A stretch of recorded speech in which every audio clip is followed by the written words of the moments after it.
சங்கீதம் 55வது அதிகாரம் 17ஆம் வசனத்தில், அந்தி சந்தி மதியான வேளைகளிலும் நான் தியானம் பண்ணி முறையிடுவேன், அவர் கர்த்தர் என் சத்தத்தை கேட்பார்.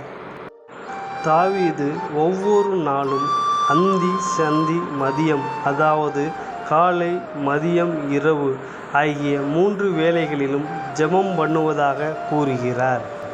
அவர் கர்த்தரிடத்தில் தியானம் பண்ணி தன்னுடைய வேண்டுதல்களை எல்லாம் முறையிடுகிறார். அதனால் அவர் தேவனால் பெரிதாய் ஆசீர்வதிக்கப்படுகிறார்.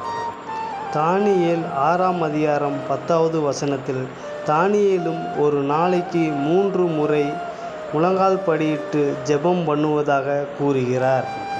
அப்போஸ்தல நடபடிகள் 10ஆம் அதிகாரம் 9வது வசனத்தில், அப்போஸ்தலராகிய பேதுரு தினமும் மத்தியான வேளைகளில் ஜெபம் பண்ணுவதாக வேதம் கூறுகிறது.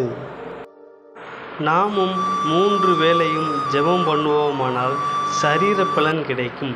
நமக்கோ ஆவிக்குரிய பலன் தேவை. ஜெபமோ ஆவிக்குரிய ஆரோக்கியத்தையும் பலனையும் தரும். நம்முடைய ஆத்மாவுக்கு பலன் வேண்டுமென்றால் நாம் கர்த்தர் சமூகத்தில் ஒவ்வொரு நாளும் ஜெபம் பண்ணி பெற்றுக்கொள்ள வேண்டும். ஆமென்.